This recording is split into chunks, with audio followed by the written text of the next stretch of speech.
আপনি দেখছেন news now, আমরা জানি কোনটা খবর। नमस्ते, आप सभी देख रहे हैं न्यूज़ नाउ में आज का समाचार। राज्य की स्वास्थ्य सेवाएं अच्छी है, लेकिन अब इसे अगले स्तर तक ले जाना होगा। इस दिशा में योजना बनाई जाएगी। 3 दिवसीय राज्य दौरे के समापन पर आयोजित प्रेस कॉन्फ्रेंस में एम्स डेलीगेशन ने यह बात कही। 3 दिवसीय दौरे पर त्रिपुरा आए all India institute of medical sciences के 4 सदस्यीय प्रतिनिधिमंडल ने राज्य की स्वास्थ्य सेवाओं का जमीनी स्तर पर निरीक्षण किया। दौरे के समापन पर सोमवार दोपहर को एम्स के निदेशक डॉक्टर एम श्रीनिवास के नेतृत्व में ये 4 सदस्यीय दल एक संवाददाता सम्मेलन में शामिल हुआ। अपना सुझाव साझा करते हुए प्रतिनिधिमंडल के सदस्यों ने कहा कि देश के कई राज्यों की तुलना में त्रिपुरा की स्वास्थ्य व्यवस्थाएं बेहतर है। एम्स प्रतिनिधिमंडल का ये बयान है कि जहां प्रति 1000 नागरिकों के लिए एक बिस्तर होना चाहिए, वहां त्रिपुरा में 40 लाख लोगों के लिए कुल 5000 बिस्तरों की व्यवस्था है। इतना ही नहीं, राज्य के अस्पतालों में ट्रॉमा सेंटर उपलब्ध है और राज्य में न्यूरोसर्जन भी मौजूद है। स्वास्थ्य सेवाओं के लिए संचार व्यवस्था भी अत्यंत आवश्यक है और इस मामले में त्रिपुरा में अच्छी सड़क संपर्क व्यवस्था भी मौजूद है। हमारे स्टेट की पॉपुलेशन है करीब 40 लाख और 40 लाख के लिए जो बेड्स की उपलब्धता है अब वो है करीब 5000 बेड्स के करीब। तो उसका जो रेशो आप देखें, एक रेशो रिकमेंडेड रेशो है कि 1000 पॉपुलेशन के पीछे एक बेड होना चाहिए। आपके पास में ऑलरेडी एक से ज्यादा बेड, वो नंबर जो है करीब 1.5 के करीब पहुंच रहा है। तो ये बहुत ही health infrastructure in terms of beds आपके पास में बहुत अच्छा है। ये एक बहुत ही पॉजिटिव पॉइंट है, बिकॉज एक बेड को क्रिएट करने में बहुत सारे रिसोर्सेज खर्च होते हैं। दूसरी चीज है कि आप वैरायटी ऑफ सर्विसेज की आप बात करें, जैसे एक ट्रॉमा आपके लिए एक बहुत इंपॉर्टेंट कोर्स है, तो ट्रॉमा के लिए आपके पास में इतनी सारी सर्विसेज हैं। जिला इसमें आपके मेडिकल कॉलेज में है, जिला अस्पताल में टोटल मेरे को बताया गया 4 सेंटर्स हैं। हम सबको नहीं विजिट कर पाए, बट यहाँ जो उपलब्ध है उसको हमने देखा। आपके पास में न्यूरो सर्जन है, न्यूरो सर्जरी की सर्विसेज अवेलेबल है। तो एक ट्रॉमा की बड़ी कॉम्प्रिहेंसिव सर्विसेज आपके पास में उपलब्ध है, जो कि एक बहुत पॉजिटिव पॉइंट है। दूसरा एक इम्पोर्टेंट कोज है आपका कैंसर है, जैसे फॉर एग्जाम्पल, तो एक रीजनल कैंसर सेंटर है जो कि इतनी अच्छी फैसिलिटीज अवेलेबल करवा रहा है। Other good thing is that कि आपका पीएमजे स्कीम है, जो एक नेशनल स्कीम है और स्टेट ने उसको एक्सपांड कर दिया है, सीएमजे बनाया, जिसमें एलिजिबिलिटी लगभग हर सिटीजन की है। तो पैसे के अभाव में किसी पेशेंट का इलाज नहीं हो, ये आपके स्टेट में बिल्कुल नहीं हो रहा है, जो कि अगेन एक बहुत बड़ी बात है। आप मदर के और बच्चे के इंडिसेस आप देखें,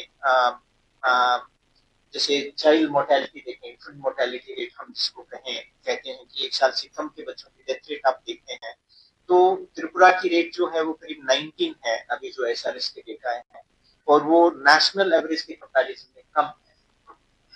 आपकी रोड कनेक्टिविटी एक बहुत इंपॉर्टेंट रोल प्ले करती है हेल्थ केयर की डिलीवरी में। रोड कनेक्टिविटी बहुत अच्छी है, आप एक कोने से दूसरे कोने में देखें, आप बहुत कम समय में आप कम्यूट कर सकते हैं। अगेन एक बहुत बड़ा पॉजिटिव पॉइंट है। तो हम इन पॉजिटिव पॉइंट्स के ऊपर बिल्ड करने। राज्य की स्वास्थ्य सेवा एक अच्छे स्तर पर है, अब इसे अगले स्तर ले जाने की जरूरत है। इस दिशा में विशेष योजना बनाई जाएगी, ऐसा कहा एम्स प्रतिनिधि मंडल ने। देख रहे हैं कि कैसे जो है एक टीम वर्क बेटर कर सकते हैं, कैसे जो है हम उसकी क्वालिटी बेटर कर सकते हैं, कैसे पेशेंट केयर एक्सपीरियंस को बेटर कर सकते हैं। तो 2-3 चीजें जो होती है आपकी हेल्थ केयर डिलीवरी में कि आपकी सर्विसेज जो है एक्सेसिबल है कि नहीं है, अवेलेबल है कि नहीं है, अफोर्डेबल है कि नहीं है, हाई क्वालिटी है कि नहीं है, और पेशेंट एक्सपीरियंस कैसा है। तो हम उन चीजों पे एक बड़े सिस्टमेटिक वे में वर्क करना चाहते हैं, ताकि एक अच्छी पोजीशन पे जहां हम ऑलरेडी हैं उसे नेक्स्ट लेवल पे कैसे मूव कर सकें। राज्य की स्वास्थ्य सेवाओं, विशेषकर जीबी अस्पताल के स्वास्थ्य ढांचे को बेहतर बनाने के उद्देश्य से मुख्यमंत्री डॉक्टर मानिक शाह ने एम्स प्रतिनिधिमंडल को त्रिपुरा आमंत्रित किया था। इसी सिलसिले में 7 जून को यह प्रतिनिधिमंडल राज्य के दौरे पर आया। दौरे के पहले दिन ही प्रतिनिधिमंडल के सदस्यों ने मुख्यमंत्री से मुलाकात की। गौरतलब है कि राज्य के प्रमुख रेफरल अस्पताल जीबी में उन्नत स्वास्थ्य सेवा सुनिश्चित करने के लिए त्रिपुरा सरकार ने एम्स के साथ एक MOU पर हस्ताक्षर किया है और दोनों संस्थाएं मिलकर कार्य करेंगी। Bureau report, news now. पूर्व और वर्तमान मुख्यमंत्री को लेकर सोशल मीडिया पर व्यक्तिगत टिप्पणी करने वाले कांग्रेस के अल्पसंख्यक युवा नेता शाहजहां इस्लाम के घर पर हमला और तोड़फोड़ की घटना सामने आई है। इस घटना के बाद अगरतला के शांतिपाड़ा इलाके में तनाव फैल गया। कांग्रेस के युवा नेता शाहजहां इस्लाम ने सोशल मीडिया पर राज्य के पूर्व मुख्यमंत्री बिप्लब कुमार देव और वर्तमान मुख्यमंत्री डॉक्टर मानिक शाह को लेकर आपत्तिजनक और व्यक्तिगत टिप्पणी की थी। इसी के चलते रविवार रात कुछ असामाजिक तत्वों ने उसके घर पर हमला कर दिया। सिर्फ घर पर हमला ही नहीं बल्कि तोड़फोड़ भी की गई और उनके परिवार को घर छोड़ने की धमकी भी दी गई, ऐसा आरोप है। इस घटना को लेकर अगरतला के शांतिपाड़ा की मस्जिद पट्टी रोड इलाके में भारी तनाव फैल गया। घटना की सूचना पाकर पुलिस मौके पर पहुंची। साथ ही विधायक सुदीप राय बर्मन और प्रदेश कांग्रेस अध्यक्ष आशीष कुमार शाह भी घटनास्थल पर पहुंचे। हालांकि वहां पहुंचते ही कांग्रेस नेताओं को भारतीय जनता युवा मोर्चा के कार्यकर्ताओं के विरोध का सामना करना पड़ा। कांग्रेस नेताओं को सुरक्षा देने की कोशिश में पूर्व अगरतला थाने के एक पुलिस अधिकारी पर भी भाजपा युवा मोर्चा कार्यकर्ताओं ने हमला किया। बाद में प्रदेश भाजपा के नेताओं ने शाहजहां इस्लाम के खिलाफ पूर्व अगरतला थाने में मामला दर्ज करवाया। জানেন শান্তিপাড়া বসবাসকারী শাহজাহান ইসলাম নামে কংগ্রেসের এক নেতৃত্ব ফেসবুকে একটা লাইভ করে আমাদের রাজ্যের সকলের প্রিয় মুখ্যমন্ত্রী প্রফেসর ডক্টর মানিক সাহাকে যে কদর্য ভাষায় গালিগালাজ করেছে, অশালীল ভাষায় গালিগালাজ করেছে, তার পাশাপাশি আরক্ষা দপ্তরের যারা কর্মীরা আছেন তাদেরকেও ভাষায় প্রকাশ করা যে ধরনের ল্যাঙ্গুয়েজ সে ইউজ করেছে এবং আমাদের ভারতীয় জনতা পার্টি আমাদের মাইনরিটির স্টেট প্রেসিডেন্ট এবং মাইনরিটি বোর্ডের চেয়ারম্যান জসিমদারকে ইন্ডিকেশন করে যে ধরনের ভাষা ইউজ করেছে ত্রিপুরা রাজ্যের শান্তি সম্প্রীতির বাতাবরণকে বিনষ্ট করার জন্য এবং সম্প্রদায় ভিত্তিক একটা বিভেদ, একটা উচ্ছৃঙ্খল বাতাবরণ সৃষ্টি করার জন্য এই ধরনের উস্কানিমূলক বক্তব্য রেখেছে। गौरतलब है कि कांग्रेस के युवा नेता शाहजहां इस्लाम ने सोशल मीडिया पर राज्य के पूर्व मुख्यमंत्री और सांसद बिप्लब कुमार देव तथा वर्तमान मुख्यमंत्री डॉक्टर मानिक शाह के खिलाफ अशोभनीय और आपत्तिजनक भाषा का प्रयोग किया था। उन्होंने पुलिस प्रशासन के खिलाफ भी आलोचनात्मक टिप्पणियां की थी। घटना की जानकारी मिलते ही पुलिस, विधायक सुदीप राय बर्मन और कांग्रेस प्रदेश अध्यक्ष घटनास्थल पर पहुंचे, लेकिन भाजपा युवा मोर्चा कार्यकर्ताओं की नाराजगी का उन सभी को सामना करना पड़ा। बाद में भाजपा नेताओं ने पूर्व अगरतला थाने में शाहजहां इस्लाम के खिलाफ मामला दर्ज करवाया। इस मुद्दे पर विधायक सुदीप राय बर्मन ने कहा कि मुख्यमंत्री के आवास के सामने स्थित शांतिपाड़ा इलाके में कांग्रेस के युवा नेता के घर पर हमला और तोड़फोड़ की घटना इस बात का संकेत है कि राज्य में अराजकता फैली हुई है। उन्होंने भाजपा के असामाजिक तत्वों की तत्काल गिरफ्तारी की मांग की। वहीं बर्दवाली युवा मोर्चा मंडल अध्यक्ष ने कहा कि पूर्व और वर्तमान मुख्यमंत्री को लेकर सोशल मीडिया पर अभद्र टिप्पणी कर कांग्रेस के युवा नेता शाहजहां इस्लाम राज्य की शांति और सद्भाव बिगाड़ने की कोशिश कर रहे हैं, इसलिए उनके खिलाफ मामला दर्ज किया गया है। Bureau report, news now. प्रदेश कांग्रेस के अल्पसंख्यक युवा नेता द्वारा सोशल मीडिया पर मुख्यमंत्री के बारे में की गई अपमानजनक टिप्पणी और इस परिप्रेक्ष्य में घर पर हुए हमले की घटना पर विपक्ष के नेता जितेंद्र चौधरी ने चिंता व्यक्त की है। उन्होंने कहा कि मैं मुख्यमंत्री के खिलाफ अपमानजनक टिप्पणी के समर्थन में नहीं हूं। इस मामले में पुलिस अपने अनुसार कार्यवाही कर सकती थी, लेकिन जवाब में घर में तोड़फोड़ और कांग्रेस विधायक पर हमला की घटना चिंताजनक है।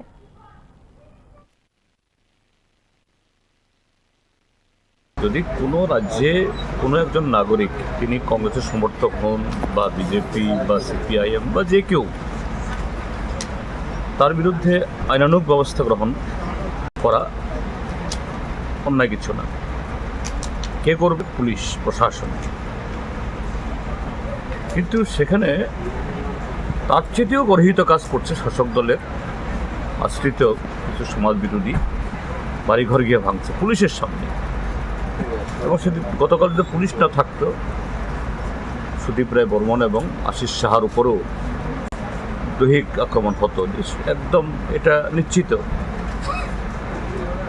এই ঘটনা অত্যন্ত উদ্বেগের এবং নিন্দনীয়। এবং যে যুবক মুখ্যমন্ত্রীর বিরুদ্ধে এরকম ভিডিও করেছে, যদি খারাপ বলে থাকে, আমি এটাকেও সমর্থন করছি না, এটা হওয়া উচিত না। কিন্তু তার পাল্টা হিসেবে যা হলো, এটা তো আরও বেশি অন্যায়। लिंग्विस्टिक एरर होती तो कानूनी कार्यवाही की जा सकती थी, लेकिन इस मामले में घर में हमला कानून व्यवस्था में गिरावट का संकेत है। शाहजहां मामले में कांग्रेस ने यही प्रतिक्रिया दी। पूर्व और वर्तमान मुख्यमंत्री के खिलाफ अपमानजनक टिप्पणी के आरोप में कांग्रेस के युवा नेता शाहजहां इस्लाम के घर पर हुए हमले को लेकर त्रिपुरा प्रदेश कांग्रेस ने कड़ी प्रतिक्रिया दी है। शाहजहां इस्लाम की सोशल मीडिया पर की गई टिप्पणी के बाद उनके घर पर हमला किया गया। उनके परिवार के सदस्य भी इस हमले में प्रभावित हुए। पुलिस की मौजूदगी में ही पार्टी के विधायक समेत अन्य नेताओं को भी अपमानजनक स्थिति का सामना करना पड़ा। इसके विपरीत हमले का शिकार हुए परिवार के ही सदस्यों को पुलिस ने हिरासत में ले लिया। यह स्थिति कानून व्यवस्था की गिरावट के कारण उत्पन्न हुई है, ऐसा आरोप सोमवार को एक प्रेस कॉन्फ्रेंस में प्रदेश कांग्रेस अध्यक्ष आशीष कुमार शाह ने लगाया। তার পরিবারের তার পিতা যাকে কালকে মারধর করা হলো, তার ভাই যিনি এই বাড়িতেই থাকেন না, আজকে তাদেরকে পুলিশ বাড়ি থেকে তুলে নিয়ে এসেছে। পুলিশ বলতে চাইছেন না যে গ্রেফতার করা হয়েছে কি তাদের ডিটেইন করা হয়েছে, কি কারণে ডিটেইন করা হয়েছে। যারা আক্রমণকারী তারা সেখানে পুলিশের সামনে দাঁড়িয়ে অস্ত্রাব্য কুস্তাব্য গালিগালাজ করা, আমাদের প্রতি অশালীন আচরণ করা, এটা সম্পূর্ণভাবে এই রাজ্যের বর্তমান যে আইন শৃঙ্খলা অরাজকতা জঙ্গল রাজ্যে কায়েম করে রেখেছে। शाहजहां इस्लाम के मामले में यदि कोई भाषाई त्रुटि हुई भी होती तो कानून के अनुसार कार्रवाई की जा सकती थी, ऐसा भी कहा प्रदेश कांग्रेस अध्यक्ष आशीष कुमार शाह ने। আমরা সমানতায় বিশ্বাস করি। সব অংশের মানুষ তার আচার অনুষ্ঠান রীতিনীতি তারা প্রতিপালন করবে এবং শান্তিতে সৌহার্দ্যপূর্ণ পরিবেশে করবে, এটাই কংগ্রেস দলের নীতি। সেখানে যদি কোনো ভাষাগত ভুল হয়ে থাকে, এর জন্য আইন আছে, তার জন্য প্রয়োজনীয় পদক্ষেপ নিতে পারে প্রশাসন। इधर पार्टी के युवा नेता के घर पर हुए हमले के विरोध में एक प्रतिनिधिमंडल ने सदर अनुमंडल पुलिस अधिकारी को ज्ञापन सौंपा है। कांग्रेस नेतृत्व ने यह भी आरोप लगाया कि पूरे राज्य में एक विशेष समुदाय को निशाना बनाकर लगातार हमले किए जा रहे हैं और इसमें सत्तारूढ़ दल के संरक्षण प्राप्त असामाजिक तत्व भी शामिल है। इसके जरिए राज्य की शांति और सद्भाव को बिगाड़ने की कोशिश की जा रही है। Bureau report, news now. Tripura police के तहत स्पेशल एग्जीक्यूटिव ने नौकरी की तलाश को लेकर लोगों ने जल्द से जल्द रिजल्ट पब्लिश करने की मांग को लेकर सिटी सेंटर के सामने विरोध प्रदर्शन किया। 2022 में त्रिपुरा पुलिस के तहत स्पेशल एग्जीक्यूटिव के लिए 6062 पोस्ट पर भर्ती के लिए नोटिफिकेशन जारी की गई थी। कुछ दिनों बाद फिजिकल और रिटन एग्जाम कंडक्ट किया गया, लेकिन लगभग 3 साल बाद भी रिजल्ट पब्लिश नहीं किया गया है। लोगों ने इस बारे में मांग की है कि जल्द से जल्द रिजल्ट पब्लिश कर भर्ती प्रक्रिया को पूरा किया जाए। আমাদের স্পেশাল এক্সিকিউটিভ আমরা দিয়ে সবসময় আমরা শুনি নিয়োগ সব শেষ। মুখ্যমন্ত্রী সব জায়গায় গিয়ে বলে কিছুদিন ভেরি সুন, কিন্তু আমরা এই 6067 জনের জন্য কত বেকার আমরা বসে আছি, কিন্তু মেরিট লিস্ট আউটের নামে কোনো পাত্তা নেই। মেরিট লিস্টটা দিলে অন্তত আমরা বাকি যারা বেকার ছিলাম তাদের নাম ঘোষণা হয়ে গেলে আমরা জানতে পারতাম কার কার নাম ছিল বা কার কার নাম নেই। আমরা অন্য যে প্রসেসিংগুলি আমরা অ্যাপ্লাই করতে পারতাম এবং আমরা অন্য কাজে যুক্ত হতে পারতাম, কিন্তু আমাদের মেরিট লিস্টটা এখনো পাত্তা নেই। আমি আপনাদের মাধ্যমে আমাদের মুখ্যমন্ত্রী স্যার এবং আমাদের যে হোম দপ্তরের একটাই জানতে চাই যে আমাদের মেরিট লিস্টটা কেন দেওয়া হচ্ছে না। बाकी की खबरें अंतराल के बाद। আপনি দেখছেন নিউজ নাও, আমরা জানি কোনটা খবর। প্রথম আলো এলো শুদ্ধ সকাল, শুদ্ধ সলিলে আজ বাজালো ত্রিতাল, মন্দিরে শুদ্ধ পূজার ধ্বনি, অগ্নি শুদ্ধ হলো এই সিঞ্জিনী, পরিণীতা নারী তুমি অনুপমা, শুদ্ধ সোনায় সাজো হে নিরুপমা। শুদ্ধতার স্বর্ণ মন্দির, কালিকা জুয়েলার্স, আগরতলা। একটু চেষ্টাতেই দুল লেগে যায় নববধূর কানে, একটু চেষ্টাতেই মানিয়ে নেওয়া যায় বিবাহিত জীবনে। নানা অনুভূতি জড়ানো বিয়ের গয়না, শ্যাম সুন্দর কোম্পানি জুয়েলার্স। আপনি দেখছেন নিউজ নাও, আমরা জানি কোনটা খবর। बाकी की खबरें कुछ इस प्रकार हैं। तेलामुड़ा के विस्तृत क्षेत्रों में लोगों को जंगली हाथियों के उत्पीड़न से राहत दिलाने में अब तक सरकार सफल नहीं हो पाई है। यह बात ट्राइबल वेलफेयर मिनिस्टर विकास देबबर्मा ने तेलामुड़ा के विभिन्न क्षेत्रों का दौरा करने के बाद कही। जंगली हाथियों के कहर से त्रस्त है तेलियामुड़ा के कई क्षेत्र, विशेषकर महारानीपुर, मुंगियाकामी, कृष्णपुर, चाकमाघाट जैसे इलाके। हालांकि आम जनता को हाथियों के इस उत्पीड़न से मुक्ति दिलाने में सरकार अब तक सफल नहीं हो सकी है। तेलियामुड़ा के हाथी प्रभावित इलाकों का निरीक्षण करने के बाद जनजातीय कल्याण मंत्री विकास देबबर्मा ने यह बात कही। हालांकि उन्होंने यह भी कहा कि इस दिशा में सरकार प्रयास कर रही है। और हाथी যন্ত্রণায় মানুষ এখানে খুব কষ্টের মধ্যে বসবাস করছে। আমি ডিএফওর সঙ্গে কথা বলেছি, ড্রেন করা হয়েছে, ড্রেনের কোনো কিছু হচ্ছে না, উপকার হচ্ছে না। দীর্ঘদিনের সমস্যা এই হাতির সমস্যা সারা এই মঙ্গিয়াকামি, রামকৃষ্ণপুর, কপালীটিলা, মহারানীপুর, উত্তর মহারানী, দক্ষিণ মহারানীপুর, চাকমাঘাট, কৃষ্ণপুর বিভিন্ন এরিয়ার মধ্যে এই হাতি এত যন্ত্রণা করছে মানুষকে, জানমাল লোকসান হচ্ছে। সরকার চেষ্টা করছে কিন্তু চেষ্টাটা বিফল হচ্ছে। দেখছে চেষ্টা করছে, বারবার চেষ্টা করছে, আমাদের সরকার অনেক চেষ্টা করা হচ্ছে, কিন্তু এখনো এই চেষ্টাটা সফল হয়নি। আগামী দিন সফল হবে। আমাদের ফরেস্ট মিনিস্টার অনেক চেষ্টা করেছে এই হাতির যন্ত্রণা থেকে রেহাই দেওয়ার জন্য মানুষকে। आगामी दिन देख से ये उल्लेखनीय है कि जंगली हाथियों की गतिविधियों पर नजर रखने के लिए राज्य सरकार ने उनके लिए रेडियो कॉलर की व्यवस्था शुरू की है। क्रमिक रूप से रेडियो कॉलर लगे हाथियों की संख्या बढ़ाने का भी निर्णय लिया गया है। इसके अलावा वन विभाग द्वारा कैद हाथियों को मुंगियाकामी इलाके के 37 माइल में मानव हाथी संघर्ष का सामना करने के लिए आधुनिक प्रशिक्षण दिया जा रहा है। इन प्रयासों के अलावा हाथी प्रभावित गांव में क्रमिक रूप से स्वयंसेवकों की संख्या बढ़ाई जा रही है और हाथियों को गांव में घुसने से रोकने के लिए आवश्यक उपकरणों का वितरण भी किया जा रहा है। वहीं दूसरी ओर तेलियामुड़ा में जंगली हाथियों के लिए एक सेफ कॉरिडोर बनाने की भी योजना पर सरकार काम कर रही है। Bureau report, news now. सोमवार दोपहर उदयपुर बंदवाड़ इलेक्ट्रिकल सब स्टेशन में आग लग गई। सूचना मिलते ही उदयपुर फायर डिपार्टमेंट मौके पर दमकल की गाड़ी लेकर पहुंची और कड़ी मशक्कत के बाद आग पर काबू पाया गया। प्रारंभिक जांच में आग लगने के कारण शॉर्ट सर्किट बताया गया है। घटना में करीब 15 लाख रुपए का नुकसान हुआ है। हालांकि लगभग 2 करोड़ रुपए का सामान सुरक्षित बचा लिया गया। आग की खबर से इलाके में हड़कंप मच गई है और पूरे उदयपुर सब डिवीजन की बिजली आपूर्ति ठप हो गई है। ওইখানে ট্রান্সফরমারতে আগুন লাগছিল, আমরা ওইখানে খবর গেছিলাম আর কি। তারপর আমরা ইয়া আগুনটা মানে নিভাইছি। আগুনটা তো এরা করতেছে শর্ট সার্কিট থেকে মনে হয় লাগছে। ট্রান্সফরমার এটা কি হবে সেটা? এটা তো এই বন্ধ আর পাওয়ার এখন আগুনকে নিয়ে তো নাই। আগুনটা আমরা আয়ত্তে আনছি, আনার পরে এখানে তার মোটামুটি লস হয়েছে প্রায় 15 লাখ টাকার মতো লস হয়েছে। আমরা প্রায় 2 কোটি টাকার মতো এখানে সেভ করতে পারছি। घूस लेते हुए रंगे हाथ पकड़ा गया त्रिपुरा निवासी आईएएस ऑफिसर धीमान चाकमा। ओडिशा के विजिलेंस ब्रांच ने उन्हें गिरफ्तार किया। त्रिपुरा निवासी 2021 बैच के आईएएस अधिकारी धीमान चाकमा को ओडिशा की विजिलेंस विभाग ने गिरफ्तार किया है। वह ओडिशा के कालाहांडी जिले के धर्मगढ़ में सब कलेक्टर के पद पर कार्यरत थे।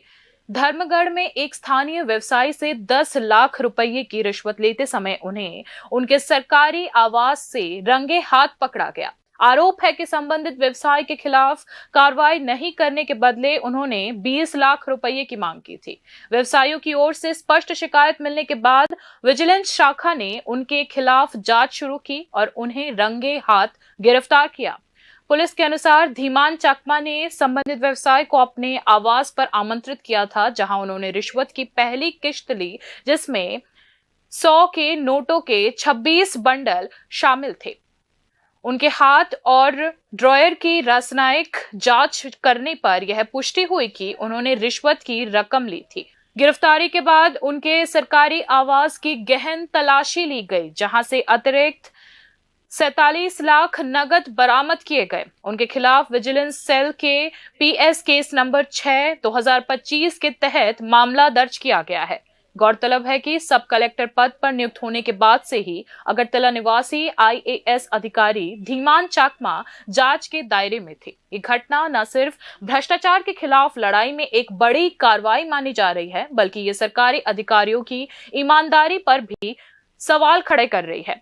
आईएएस अधिकारी की गिरफ्तारी से प्रशासनिक हलकों में भारी हलचल मच गई है। हालांकि ओडिशा विजिलेंस विभाग ने भ्रष्टाचार से लड़ने और कानून के पालन की प्रतिबद्धता को दोहराया है। इस बीच ओडिशा सरकार ने त्रिपुरा प्रशासन को इस पूरे मामले की विस्तृत जानकारी भेजनी शुरू कर दी है।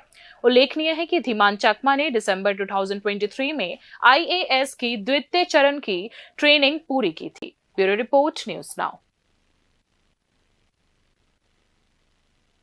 स्कूल से लौटते समय कार की चपेट में आने से शिक्षक की मौत हो गई। घटना से टाकरजोला पुलिस स्टेशन अंतर्गत गोलाघाट बाजार क्षेत्र में सनसनी फैल गई है।